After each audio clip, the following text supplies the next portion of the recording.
Vision de fin de temps, avec Marie Meba, bienvenue. Je ne suis ni pasteur ni dirigeant, mais une mère et une épouse, et je ne suis membre d'aucune église en ce moment, alors je suis chez moi à la recherche de la face du Seigneur sérieusement, et le Seigneur est en train de me révéler de grands mystères et des choses cachées. En vérité, le Seigneur veut vraiment vous parler. Le Seigneur est disponible pour parler et communier avec ses enfants. Le Seigneur souhaite que nous venions près de lui car nous avons libre accès à son trône pour la communion. Je commencerai ce témoignage de la fin des temps en parlant de mon ange gardien. En fait, chaque homme né sur la terre a un ange gardien. Il est fort probable que les anges soient plus nombreux que la population humaine. Chaque fois qu'un bébé naît sur la terre, le Seigneur alloue et déploie un ange pour sa protection. C'est un fait et une vérité que chaque enfant de Dieu a un ange gardien déployé par Dieu pour lui, qui est toujours à ses côtés pour la protection et l'assistance tous les jours. Frères et sœurs bien-aimés, comprenez que votre ange n'est pas inactif mais travaille pour votre salut. L'ange du Seigneur peut vous aider dans tous les aspects de votre vie, car ces anges ne nous quittent jamais et ils sont toujours avec nous, même à la maison et dans la salle de bain lorsque nous nous lavons. J'ai toujours su que j'avais un ange à mes côtés, puis un jour j'ai oublié de me lever le matin pour emmener les enfants à l'école. Je dormais quand j'ai senti le tranchant d'une épée sur ma peau au dos. Je me suis tout de suite réveillée, et j'ai remarqué comme le trace d'épée sur mon dos, et je me suis demandé qui aurait pu faire cela. C'est quand j'ai observé l'heure que j'ai réalisé que j'avais trop dormi, et j'avais oublié de me lever à temps pour emmener les enfants à l'école. Cet ange m'a réveillée et j'ai emmené les enfants à l'école. C'était ma première expérience avec l'ange. Depuis lors, je pouvais sentir sa présence à mes côtés. Surtout quand je suis dans la cuisine en train de cuisiner et d'adorer. Je sens toujours sa présence à mes côtés et je bénis Dieu car je ne suis pas seul. Si l'ennemi ose et s'aventure à venir contre moi, je sais que l'ange du Seigneur va me défendre. À vrai dire, quand nous développons un style de vie de prière, nos yeux et nos oreilles spirituelles s'ouvriront pour voir le monde des esprits. Car Dieu nous parle toujours, mais nous manquons d'attention. Un jour j'étais en train de dormir et j'ai vu dans le ciel une inscription en hébreu. Mais j'ai pu lire et comprendre l'inscription bien que je ne sois pas un juif et que je ne sache pas écrire la langue hébraïque. Je lisais cette écriture, qui était à vrai dire un nom angélique, quand tout à coup j'ai vu un guerrier angélique robuste, musclé et puissant. Ce militaire angélique tenait une épée énorme. Je ne pouvais pas voir son visage, car il était recouvert d'un casque de protection, et tout le corps de cet ange était recouvert d'une armure dorée et céleste. Je contemplais cet ange de guerre, quand soudain j'ai entendu le Seigneur me dire, « Ma fille, ce guerrier angélique que tu vois est ton ange gardien. » Frères et sœurs, ce jour-là, j'ai vu l'ange du Seigneur qui me protège, et j'ai appris à connaître son nom qui était écrit en hébreu. J'ai compris que ce guerrier angélique était mon compagnon et qu'il marchait avec moi tous les jours dans le monde physique et spirituel. En effet, je peux sentir sa présence à mes côtés grâce à cette vie dédiée à la prière. Les choses de Dieu dépassent la sorcellerie. Chaque fois que je suis attaqué dans le rêve ou au grand jour, cet ange de guerrier puissant qui est un soldat du ciel intervient. Le jour où j'ai vu mon ange gardien, je me suis senti béni et spécial. Plus tard, le Seigneur m'a montré que chacun de mes enfants avait leur ange gardien, et il m'a donné leur nom, car l'ange du Seigneur campe autour de ceux qui le craignent, et les arrache du danger. Quand j'ai vu l'ange gardien, j'ai su que le monde des esprits ne pouvait rien contre moi. Il y a deux camps dans le monde des esprits. Le force de lumière et le force de l'obscurité, mais chacun de nous a un ange guerrier qui marche avec nous et nous protège contre le monde des esprits. Une vision de l'enlèvement de l'Église. Quelques jours plus tard, je dormais et j'avais fait un rêve. Dans ce rêve, je vaquais aux occupations de la vie, car c'était un jour normal, et tout était ordinaire. Il n'y avait rien de particulier. Les gens continuaient de vaquer aux occupations de leur vie et leur profession. Dans ce songe, j'ai vu que je marchais dans la rue, puis je suis entré dans un bar, où j'ai vu une dame servir de la nourriture à des gens qui se détendaient dans ce bar. J'ai commencé à parler à la dame qui a commencé à me dire que préparer et servir de la nourriture à ses clients était son métier. Plus tard, je suis sorti du bar et j'ai continué à marcher dans la rue. Du coup, ce rêve s'est soudainement terminé, et je me suis vu dans un autre rêve. Devant moi se trouvaient deux jeunes femmes vêtues des vêtements blancs. Dans ce rêve, j'ai vu que je suivais les deux jeunes filles vêtues de blanc. Nous marchions sur une très longue route, et de deux côtés de la route, il y avait des arbres. Je n'ai vu personne d'autre sauf nous, alors que nous continuions. Soudainement, les deux jeunes demoiselles ont disparu devant moi et je suis resté seul au milieu de la rue. Mais j'ai continué de marcher seul dans la rue. Je marchais quand soudainement j'ai vu le ciel devenir sombre et orageux, comme s'il était sur le point de pleuvoir. Il faisait vraiment noir. Je marchais quand tout à coup un grand écran apparut au milieu de la rue devant moi.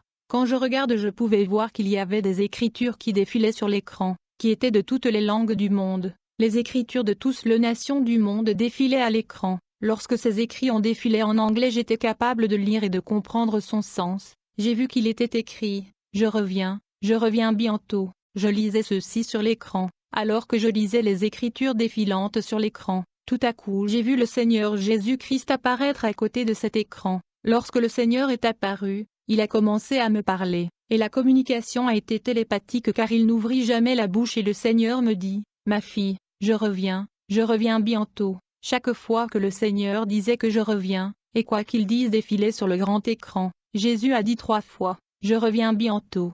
Et ces mots défilaient à l'écran, et j'ai vu que le Seigneur était sérieux et intense quand il me prévenait de son retour imminent. Quelques jours plus tard, je vis dans un rêve que j'étais dans un bus qui circulait dans les boulevards. Soudain, le ciel est devenu sombre, comme s'il allait pleuvoir.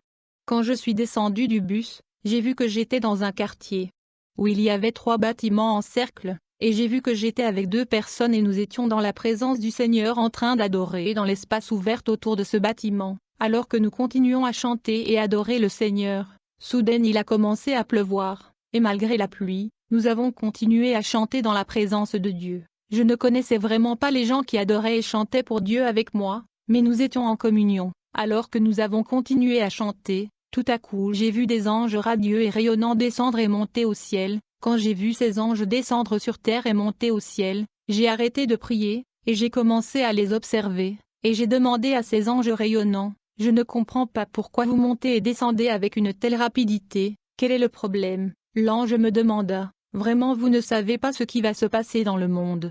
L'enlèvement de l'Église est sur le point d'avoir lieu. Alors que je parlais à ces anges rayonnants à propos de l'enlèvement de l'Église, je me suis rendu compte que j'étais déjà dans l'atmosphère avec eux, et nous montions à une vitesse incroyable. Alors que nous montions au ciel, je me suis rendu compte que les 2 personnes qui étaient avec moi dans la louange ont été laissées derrière. Et finalement quand nous sommes arrivés et j'ai franchi le portail du royaume éternel de l'or, j'ai vu de nombreux anges radieux qui étaient occupés, et ils organisaient des choses, comme s'il y aurait une célébration, une réception et une fête dans le paradis de Dieu. Les anges étaient occupés et semblent se préparer à recevoir de nombreux invités dans une immense fête. Frères et sœurs, quand je me suis retourné pour observer le royaume des cieux, j'étais émerveillé et époustouflé, car j'ai vu une table merveilleuse sans limite, que je n'ai jamais vue dans notre monde terrestre. Cette table était interminable car elle m'échappait la vue. Imaginez une table où des millions d'invités vont s'asseoir à la fois, car l'agneau qui est au milieu du trône les nourrira. Je peux me permettre de dire que cette table était plus longue que notre planète, elle avait un début mais pas de fin, et il y avait de belles chaises des 2 côtés de la table. Sur le dessus de la table j'ai vu de belles assiettes dorées, des belles tasses et des cuillers et des fourchettes, que je n'ai jamais vues sur la terre. D'ailleurs, j'ai remarqué que la nourriture était déjà servie sur la table et prête pour les invités. J'ai demandé à l'ange ce qui se passait. L'ange a répondu: vous ne savez pas le grand événement qui va avoir lieu?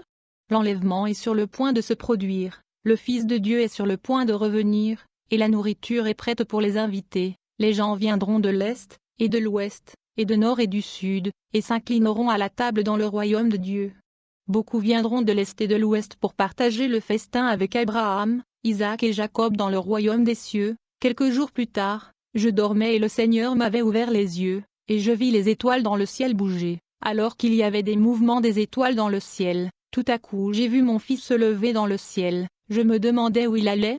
Aussitôt l'Esprit du Seigneur me dit que l'enlèvement de l'Église se produisait. Quand j'ai levé les yeux, je vis des anges sur le toit de nombreuses maisons. Ils étaient sur le point d'enlever les enfants de Dieu qui se sont purifiés et ont nettoyé leurs vêtements. Alors que l'ange s'apprêtait à prendre le sein, j'ai vu l'archange Gabriel dire à l'archange Michaël: nous attendons votre ordre de prendre l'Église. L'archange Michaël a dit à Gabriel: j'attends toujours l'ordre du Seigneur. Puis je me suis vu à la maison en train de se plaindre à propos de mon enfant qui a été enlevé. Alors que j'étais soucieux pour mon fils qui a disparu, j'ai vu des gens qui n'étaient pas des chrétiens. Ils étaient de religions différentes. Ils sont venus chez moi pour vérifier si j'étais enlevé comme les autres saints. Quand ils ont vu que j'étais laissé derrière, ils ont commencé à rire de moi, me disant: si vous étiez vraiment chrétien, vous ne serez pas laissé derrière. Vous ne serez pas laissé derrière. Tes enfants sont montés et tu es toujours ici. Et tu prétends être un chrétien mais tu es laissé derrière. Et donc ces visiteurs se moquaient de moi. Puis tout à coup j'ai vu 2 jeunes femmes vêtues de blanc que j'ai vues précédemment. Elles m'ont dit,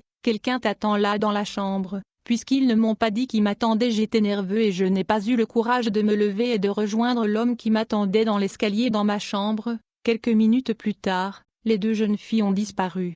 J'ai vu le Seigneur Jésus-Christ descendre de l'escalier. Quand je l'ai vu, je me suis incliné devant lui.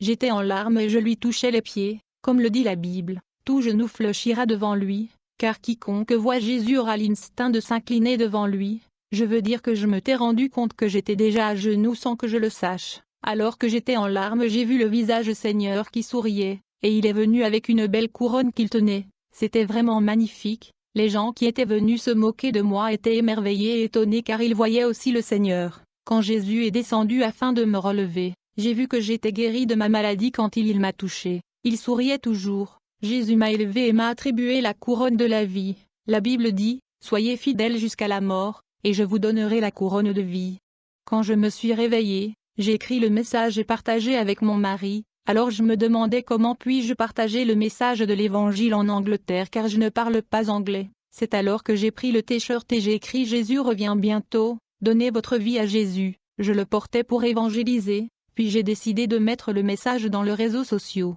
Vision de la tribulation. En fait, j'ai reçu ce message du Seigneur en 2010. J'étais terrifié par cette vision. Ce jour-là, j'ai même appelé le gouvernement britannique pour l'informer de la vision que j'ai vue. Le message était prophétique. Dans cette vision, j'ai vu que j'étais de retour d'un voyage que j'avais effectué vers le Congo, car j'habite à Manchester, et je revenais du Congo. J'étais dans l'avion qui se dirigeait vers le Royaume-Uni où j'habite. J'étais dans l'avion et aussitôt que l'avion a atteint l'espace européen, j'ai vu que je n'étais plus dans l'avion. J'ai vu sur terre, et je me tenais entre la France et l'Angleterre, et j'étais devenu énorme. Comme il est écrit, j'ai vu un autre puissant ange descendre du ciel, enveloppé dans un nuage, avec un arc-en-ciel au-dessus de sa tête.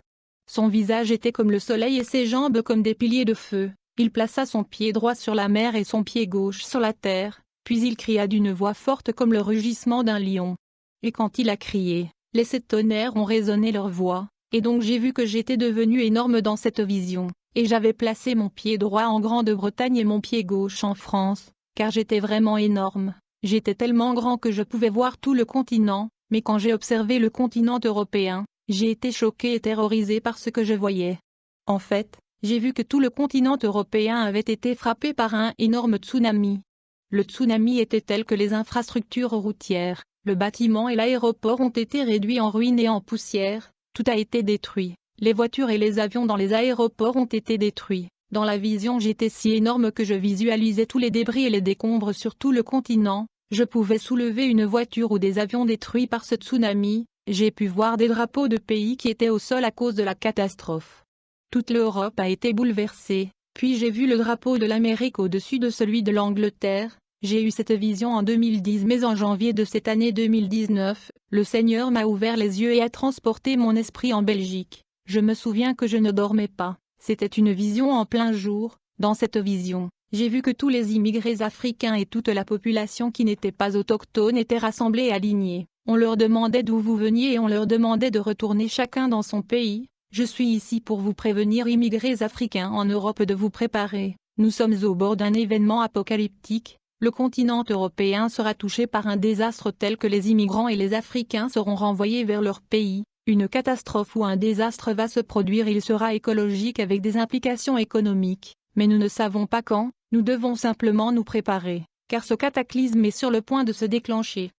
Quand j'ai vu cette vision de la dévastation du continent européen, j'étais rempli de peur, et j'ai perdu la paix. J'étais en ligne et j'ai obtenu le numéro du gouvernement. Je les ai appelés et ils ont décroché le téléphone et m'ont dit que c'était juste une rêve. Soyez bénis.